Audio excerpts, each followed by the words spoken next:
Hi everybody and welcome to Heel Heat. My name is George Coles, and on this episode we're doing It Came From The Network. Topic of this It Came From The Network, WCW Clash of the Champions 9, New York Knockout, and the reason for this, as you probably already know, just a few days ago, the legendary Terry Funk passed away. I already put out a video about that, but I also wanted to kind of review what's widely considered one of his greatest matches. So for that reason, we picked this card, which has the legendary Terry Funk and Ric Flair I Quit match. If you haven't seen any of my videos before, I do rate everything on a 1 to 5 scale. 1 is the worst, 5 is the best. Let's jump right into it.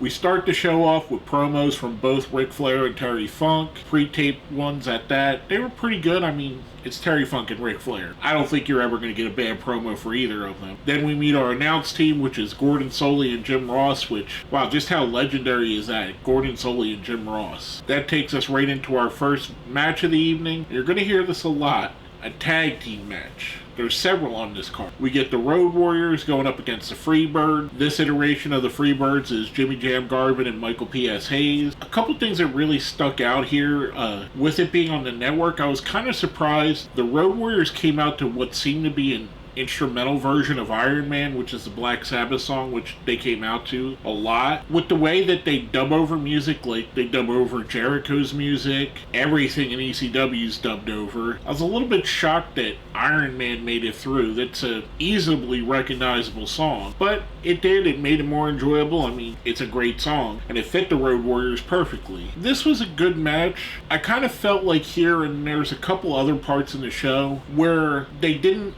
want either team to lose, so they came up with a finish that was going to make it palatable for both. Ultimately, the Freebirds do win when the Road Warriors get disqualified because Hulk pushes the referee. I thought this was a good match. I'm giving it a 3. After that, we get a promo with Terry Funk and his manager at the time, Gary Hart. Funk basically says that he's not going to quit. If he does quit, he'll shake Ric Flair's hand. Gary Hart says he can't quit because he represents himself, he represents Texas, and more importantly, he represents Gary Hart. So cool little promo, kind of sowing a little bit of seeds of what's going to happen later on the show. After that, we get a cool segment. We get Bill Apter out there, and he's out there to give awards from Pro Wrestling Illustrated. First, for the most popular wrestler of the year, going to Sting, which, I mean, that's a no-brainer. Then the wrestler of the decade for Ric Flair, which, again, another no-brainer. Pretty cool segment in my opinion. And one of the cool things I thought of the NWA at the time, which WCW was still transitioning between the Crockett promotion, NWA, and WCW, was their willingness to acknowledge Pro Wrestling Illustrated. WWE pretty much ignored it because they didn't want you to read about the bigger wrestling picture, whereas WCW used it as a way that if one of their wrestlers won an award, they would use it to hype up how good their wrestlers were, which should happen. Just a cool segment with some of the legends of wrestling in here. After that, we went to what was obviously a commercial break. We come back to a pre-tape of Woman, who is Nancy Sullivan, aka Nancy Benoit. And I'm often reminded when I see Woman, first off, how great of a character she was, how good of a valet slash manager she was, and how it's kind of a shame that we don't get to celebrate her career because of what her husband did. This was a fantastic promo. She definitely gave what her character was perfectly. This was coming off of turning on Rick Steiner. She played the fan, the geeky fan that was a Rick Steiner fan, super fan, and became his girlfriend and then turned on him, which is when she brought in Doom, which we get to see here.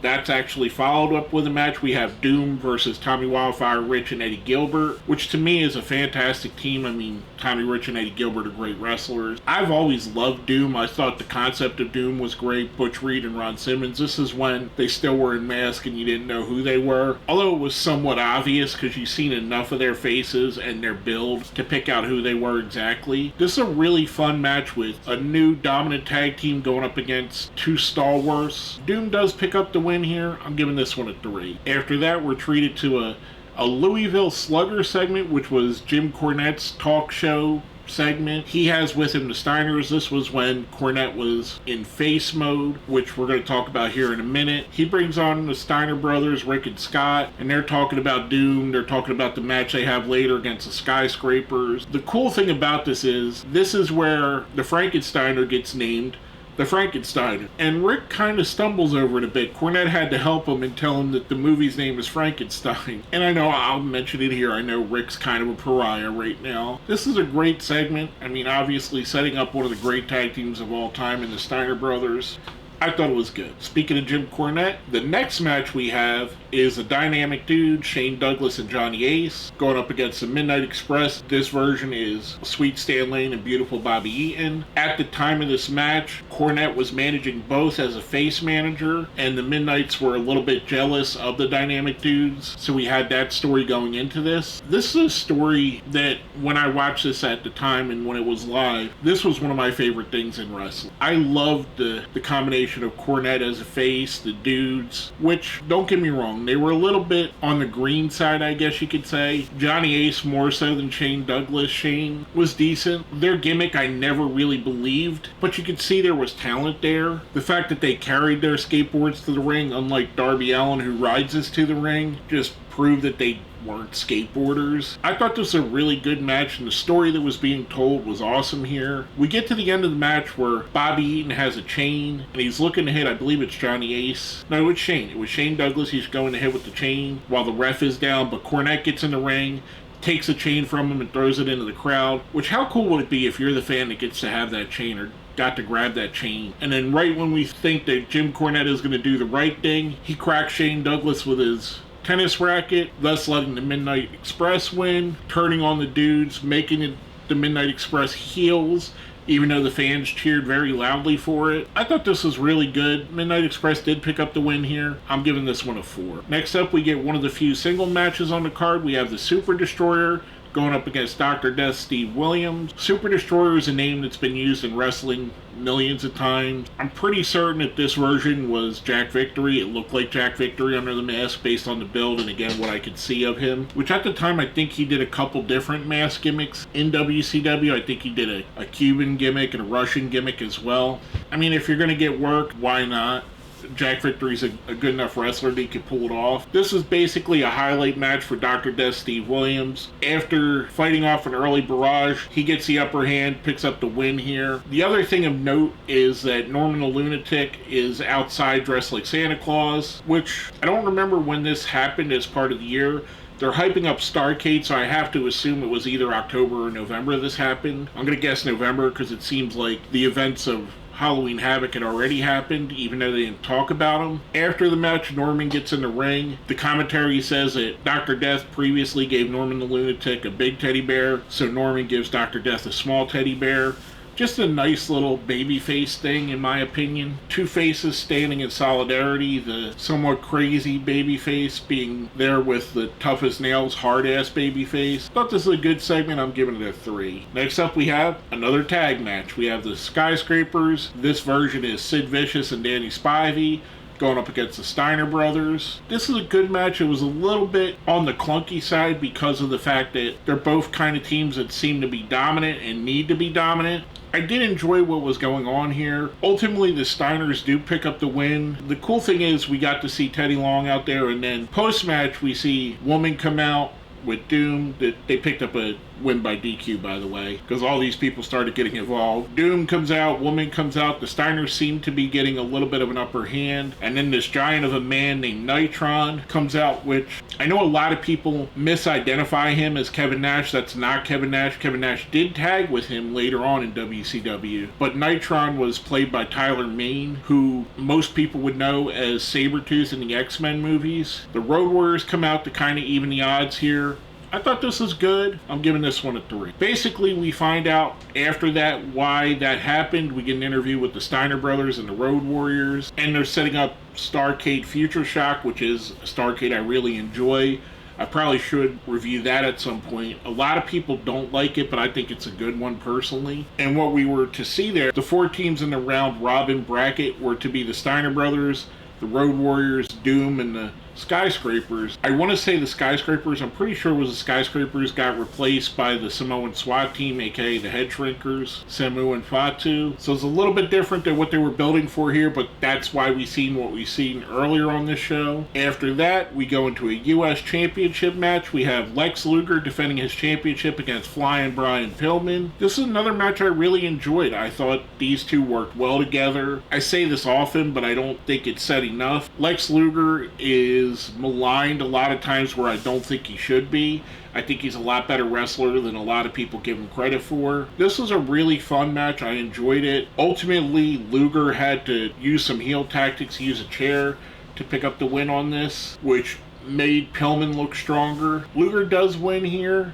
After the match, his friend Sting comes out and confronts him again, setting up for Starrcade, because they're in the men's Iron Man portion with both Muta and Ric Flair. This is pretty good. I'm giving this a 4. Then we get to the reason why we were here. The I Quit match with Terry Funk going up against Ric Flair. And this is just absolutely fantastic. If you were giving a course on ring psychology, this might be the first chapter you would put in that book, because these two guys, in my opinion, are the two best wrestlers that have ever done it. And everything they did here, from the promos leading up to this on the show, the match, the way they wrestled, the fight that they put here, and it looked like a fight. The believability that they both wanted to kill each other or hurt each other. This is a phenomenal, phenomenal match. I can't say enough good things about this. I would 1,000,000% recommend seeking this out. If you don't watch this entire show, watch this main event. Ultimately, Terry Funk is forced to quit while in the figure 4, giving Ric Flair the win. Afterwards, he's a man of his word. He shakes Ric Flair's hand, basically to bury the hatchet, which leads us right into Gary Hart jumping in with the Great Muta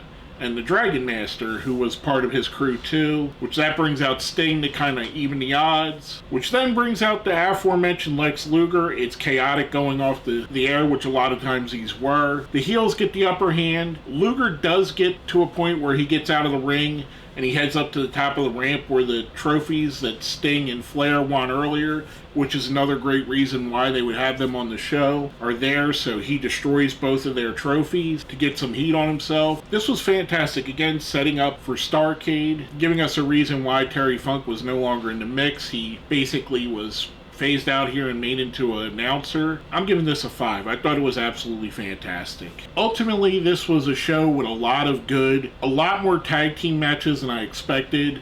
I mean, we had the Legion of Doom the Road Warriors going up against the Freebirds. We had Doom versus Tommy Rich and Eddie Gilbert. We had the Dynamic Dudes versus Midnight Express. We had the Skyscrapers versus Steiner. So we had 4 tag team matches and 3 singles matches on this card, which is a little bit odd, but hey, it worked. I thought this was a really good show. I'm going to give it a solid 4. I think it is very watchable. You have legends all the way up and down the card from some of the greatest tag teams of all time: Road Warriors, Freebirds, Midnight Express, Steiner Brothers, some of the all-time great wrestlers in here. Ric Flair, Terry Funk, Sting, Lex Luger, all in here. Some great up-and-coming talent like Shane Douglas and Brian Pillman. Some of the great managers of all time in Gary Hart and Jim Cornette. Also, woman, you add her to that mix because she's absolutely awesome. Just a great mix of talent on a really enjoyable show. I'm giving the show a 4 overall. I really liked it. With that being said, again, this is just another way for me to show my appreciation to Terry Funk, one of the greats of all time. I consider him the greatest of all time. A guy that I don't know I could ever say enough about what he meant to pro wrestling. If I make 1,000 other videos about Terry Funk, it's still not even going to scratch the surface. Arguably one of the most important wrestlers in the history of the sport. I love Terry Funk, hence why he's on here, hence why I did this. If you made it to the end of this video, smash that like button, share the video, subscribe if you haven't, and let's put in the comments something positive about Terry Funk. If you want to just put in a rest in peace Terry Funk, do that. If you want to talk about a match of Funks that you like, do that. If you want to talk about a promo that you liked of Terry Funk's, let's do that. Let's just put something positive about Terry Funk. Get the good vibes going into the universe for the man. Rest in peace, Terry Funk. You are absolutely the hardcore legend, and thank you for everything you did for pro wrestling. With that being said, my name is George Coles, and this has been another It Came From The Network.